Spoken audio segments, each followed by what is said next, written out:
JNTH 2-1 B Tech మెకానికల్లో solids of mechanics అని mechanics of solids అని ఒక సబ్జెక్ట్ ఉంది.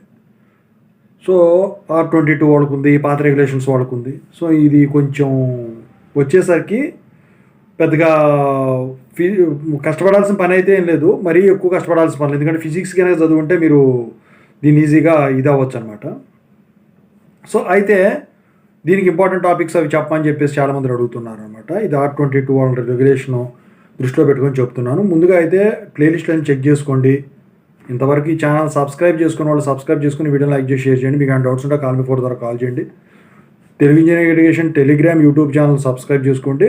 జేఎన్టీ యూనివర్సిటీ అప్డేట్స్ ఛానల్ కూడా. ఇక టాపిక్లో పెడితే యూనిట్ 1 చూస్తే చాలా సింపుల్ యూనిట్ అండి. Simple stresses and strains. ఫిజిక్స్లో ఏది చదివారో మీరు అదే అనమాట. ఇందులో షార్ట్ క్వశ్చన్ ఏం అడుగుతాడు, డిఫైన్ ఎలాస్టిసిటీ, డిఫైన్ ప్లాస్టిసిటీ అని చెప్పేసి అడుగుతాడు. What is meant by working stress అని చెప్పేసి అడుగుతాడు.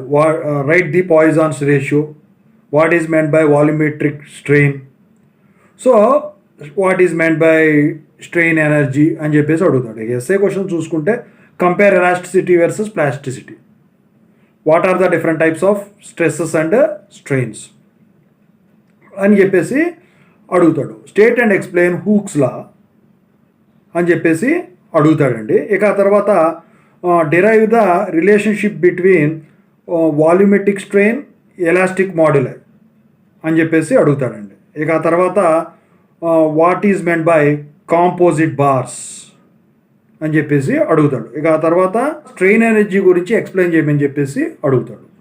ఇక యూనిట్ 2 చూసుకుంటే shear force and bending moment. So జనరల్గా ఏంటి ఇక్కడ వచ్చేసరికి బీమ్స్.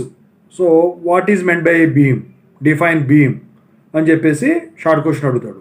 సో ఎస్ఐ క్వశ్చన్ పరంగా చూస్తే what are the different types of beams అని చెప్పేసి అడుగుతాడు. So define shear force and bending moment అని చెప్పేసి అడుగుతాడు. ఇక వచ్చేసరికి దాంట్లో how overhanging beams subjected to point loads అని చెప్పేసి ఎక్స్ప్లెయిన్ అని చెప్పేసి అడుగుతాడు అనమాట. సో అందుట్లో వచ్చేసరికి relationship between SFBM and rate of loading at a section of a beam derivation అడుగుతాడండి.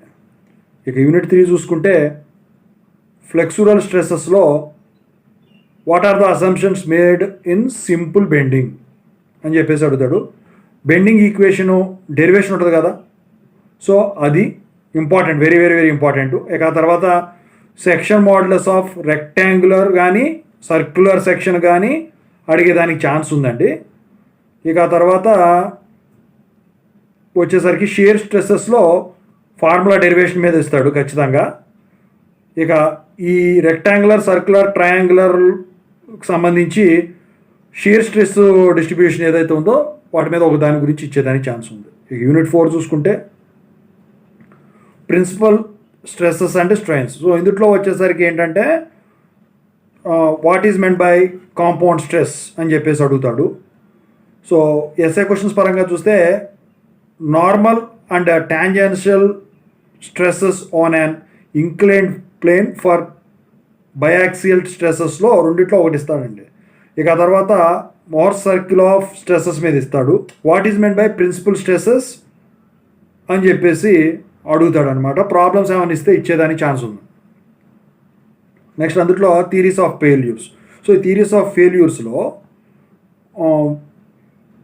State and explain the maximum principal strain theory అని చెప్పేసి అడుగుతాడండి. ఇక ఆ తర్వాత స్ట్రెయిన్ ఎనర్జీ గురించి, షియర్ స్ట్రెయిన్ ఎనర్జీ గురించి రాయమని చెప్పేసి వాటి థియరీస్ అడుగుతాడు. ఇక యూనిట్ 5 చూసుకుంటే టార్షన్ ఆఫ్ సర్క్యులర్ షాఫ్ట్స్. ఇందులో what is meant by pure torsion అని చెప్పేసి అడుగుతాడు. ఎస్ఏ క్వశ్చన్ పరంగా టార్షన్ ఈక్వేషన్ డెరివేషన్ ఇంపార్టెంట్, వాటి అజంప్షన్స్తో సహా. ఇక ఇందులో పోలార్ సెక్షన్ మాడ్యులస్ మీద పవర్ ట్రాన్స్మిటెడ్ బై షాఫ్ట్ మీద ఇంపార్టెంట్ అండి. ఇక డిజైన్ ఆఫ్ షాఫ్ట్స్ అనేది కష్టంగా ఉంటే ఇస్తారు. ఇక కాలమ్స్ అండ్ స్టడ్స్లో వచ్చేసరికి limitations of Euler's theorem, define or state and explain Euler's theorem, అని చెప్పేసి అడుగుతాడండి. ర్యాంకిన్స్ ఫార్ములా రాయమని చెప్పి అడుగుతారు షార్ట్ క్వశ్చన్, లేదా సీకెంట్ ఫార్ములా రాయమని చెప్పేసి అడుగుతాడు. ఓవరాల్గా ఇది.